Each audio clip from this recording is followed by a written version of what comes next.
به ډېر داسې کسان لیدلي وي چې په خپل ژوند کې ډېر څه ترلاسه کړي وي، په خپل ژوند کې د بریا لوړو پوړیو ته رسېدلي وي، او بیا دا فکر در سره پیدا شوی وي چې دغه کسان څرنګه دغه موخو ته ورسېدل، دغه کسان څرنګه دغه لاسته راوړنو ته ورسېدل. هغه که د ورزش په برخه کې وي، هغه که د علم او پوهې د لاسته راوړلو په برخه کې وي، هغه که د یو مهارت د لاسته راوړلو په برخه کې وي، هغه که الله تعالی ته د نږدې کېدلو په برخه کې وي. که په هره برخه کې تاسو وغواړئ بریالیتوب ته ورسېږئ، تاسو باید د هغه بریالیو کسانو چې په خپل ژوند کې لاسته راوړنه لري د هغه خلکو عادتونه خپل کړئ. په دې ویډیو کې غواړم تاسو ته د بریالیو کسانو، د هغه کسانو چې په خپل ژوند کې ډېرې لاسته راوړنې لري، 10 غوره عادتونه وړاندې کړم.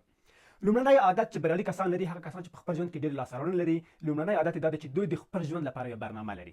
دوی ژوند د یوه برنامې مطابق مخ ته ځي، دوی ګډوډ مخ ته نه ځي. دوی د خپل 1 کال لپاره، د 5 کلونو لپاره، د 3 کلونو لپاره یو لیدلوری لري. د 1 کال لپاره چې په دغه کال کې باید دوی څه ترسره کړي، دوی موخې لري. همدارنګه دا چې نن ورځ دوی باید څه ترسره کړي، په دغه اونۍ کې باید دوی کوم کارونه ترسره کړي، په دغه میاشت کې باید کوم کارونه ترسره کړي، څه باید وکړي. مثلا د یوې ورځې برنامه دوی مشخصه وي، معینه وي، چې نن کله چې دوی سهار له خوبه راپاڅېږي څه کارونه دوی ترسره کړي، په څو بجو له چا سره وویني، په کوم وخت کې کوم څه مطالعه کړي، په کوم وخت کې چېرته لاړ شي، په 12 بجو کوم کار ترسره کړي، په 4 بجو کوم کار ترسره کړي، ورزش ته کوم وخت اختصاص کړي، او د یو چا سره د ملاقات په برخه کې، د لیدلو په برخه کې کوم وخت ورته اختصاص کړي. نو که چېرې تاسو وغواړئ یو منظم کس وئ، خپلو موخو ته ورسېږئ، تاسو باید د خپل ژوند لپاره یوه برنامه ولرئ. هغه کسان چې بریالیتوب ته رسېدلي دي، دوی یو منظمه برنامه لري. دغه منظمه برنامه د دې لامل کېږي چې دوی خپلو موخو ته ورسېږي، دوی ډېر آزاد وخت ولري، او دغه آزاد وخت د خپلو تصمیمونو د کیفیت د لوړولو لپاره ځانګړی کوي.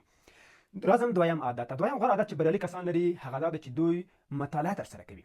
دوی همیشه خپل ذهن اپډیټ ساتي، یعنی دوی نوي معلومات، تازه معلومات په هغه برخه کې چې دوی کار ترسره کوي، که هغه سیاست برخه ده، که هغه ورزش برخه ده، که هغه د بزنس برخه ده، په هره برخه کې دوی کوښښ کوي چې نوي څه ترلاسه کړي، نوي شی زده کړي. دوی دا باور لري چې هغه څه چې دوی زده کړي وو، هغه ځای ته راورسول چې نن دي پکې، او که چېرته دوی وغواړي نور هم پورته لاړ شي، باید دوی نور هم نوي شیان زده کړي. یعنی دوی مطالعه ترسره کوي، هغه کتابي طریقه وي یو څه ترلاسه کوي، که هغه د ویډیو طریقه وي، که د یو غږیز کلیپ له لورې وي، یا هم د یوه چا سره د لیدلو له لارې وي. یعنې زده کړه چې ده تنها په کتاب کې نه ده، په هر ځای کې چې تاسو یو شی کولی شئ زده کړئ، کوښښ وکړئ چې یو څه ترلاسه کړئ او د ځان د پرمختګ لپاره هغه وکاروئ. درېیم غوره عادت چې بریالي کسان لري، هغه دا ده چې دوی د ورزش لپاره وخت اختصاصوي. وګورئ، سالم عقل په سالم بدن کې دی. که چېرې تاسو وجود سم نه وي، تاسو فزیک سم نه وي، تاسو به د ډول ډول ناروغیو سره مخامخ کېږئ، او تاسو دغه ناروغي چې دی تاسو د ژوند مؤثریت به راکموي، او تاسو په هغه برخه کې چې وغواړئ یو څه ترلاسه کړئ، هغه به هم کمزوري کېږي. نو خپل ورزش ته هغوی وخت ورکوي. تاسو هم کوښښ وکړئ چې خپل ورزش ته همیشه وخت ورکړئ او خپل ځان صحتمنده وساتئ. څلورم غوره عادت چې بریالي کسان لري، هغه دا ده چې دوی سهار وخته پاڅېږي، او هغه مهم کارونه چې د دوی لپاره لومړیتوب لري، هغه اول ترسره کوي، او وروسته د هغې څخه هغه کارونه ترسره کوي چې دوی لپاره ډېر لومړیتوب ونه لري، یعنې ډېر ورته مهم نه وي. پنځم غوره عادت چې بریالي کسان لري، هغه دا ده چې موخه چې دوی تعینوي هغه معینې او مشخصې وي.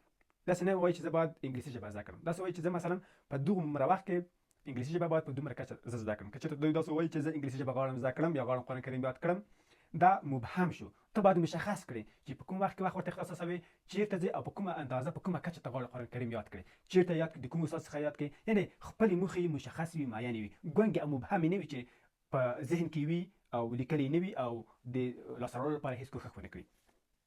شپږم غوره عادت چې بریالي کسان لري، هغه دا ده چې وخت سم مدیریت کوي. وګورئ، موږ ټول 24 ساعتونه وخت لرو. هغه کسان چې یو څه ترلاسه کوي، هغه د دغه 24 ساعتونو څخه باید ډېره استفاده وکړي. که چېرته موږ بریالي کسان وګورو، دوی د وخت لپاره ډېر منظم تقسیم اوقات لري، چې دوی باید خپل وخت بې ځایه ضایع نه کړي، او ډېر څه باید په کم وخت کې ترلاسه کړي. اووم غوره عادت چې بریالي کسان لري، هغه دا ده چې دوی د اړیکو یو غوره پوتانشل لري، یعنې دوی غواړي اړیکه رامنځته کړي، د اړیکو نیولو مهارت دوی لري. کله چې دوی د مختلفو کسانو سره، د هغه کسانو سره چې دوی په ژوند کې مؤثر تمامېدلی شي، دوی په ژوند کې اغېزناک تمامېدلی شي، د هغوی سره دوی اړیکې لري. نو زموږ پرمختګ یو راز دا دی چې موږ باید د غوره کسانو سره په اړیکه کې وو، په ارتباطات کې وو.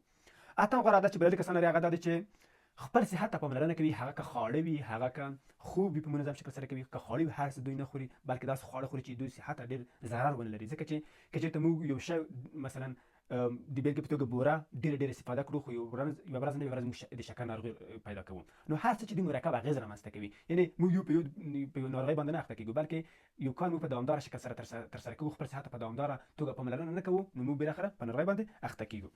نهم غوره عادت چې بریالي کسان لري، هغه دا ده چې دوی د یوه کار لپاره چې کله دوی پیل کړي، هغې ته ادامه ورکوي. داسې نه کوي چې یوه میاشت هغه وکړي، بیا بله میاشت ته پرې کوي. یعنې دوی استمرار لري. که چېرته هغه ورزش کوي، مثال کرکټ کوي، هغه کرکټ بیا په سمه توګه ترسره کوي او همیشه یې ترسره کوي. داسې نه کوي چې یوه میاشت کرکټ وکړي، یوه میاشت فوټبال وکړي، بله میاشت باسکټبال وکړي، بله میاشت یو بل څه وکړي. که چېرته دوی مثلا غواړي چې انګلیسي ژبه زده کړي یا قرآن کریم یاد کړي، داسې نه کوي چې یوه میاشت انګلیسي ژبه ووایي، بیا دوه میاشتې پرېښې وي، یو کال وروسته بیا راشي یو ته وایي او ته وایي د انرژي د ځان لپاره پیدا کړي داسې نه کله یې چې پیل وکړي په یو کار باندې هغه بیا دوی پای ته رسوي. لسم غوره عادت چې بریالي کسان لري هغه دا ده چې دوی انعطاف منونکي دي. دوی چې کله د کومې ستونزې سره مخامخ کیږي د هغې لپاره داسې نه کوي چې دوی یو وچ ځواب ولري، بلکې دوی ګوري چې کوم مناسب ځواب دی، کوم داسې یو ځواب دی چې دوی د دغه ستونزې څخه خلاصوي. یعنې دوی د ستونزو په وړاندې انعطاف منونکي دي، ژوند د تصمیم نیونو په برخه کې انعطاف منونکي دي. دغه غوره عادتونه دي چې دوی د بریا لوړو کچې ته رسولي دي. تاسو په کمنټ کې ماته ولیکئ چې کوم غوره عادتونه دي چې که چېرته موږ په خپل ژوند کې هغه پیدا کړو نو موږ به هم نور د بریا پوړیو ته ورسېږو. په کمنټ کې راته ولیکئ، زه تاسو کمنټونو ته سترګې په لاره یم. تر بل ویډیو پورې مو په الله جل جلاله سپارم.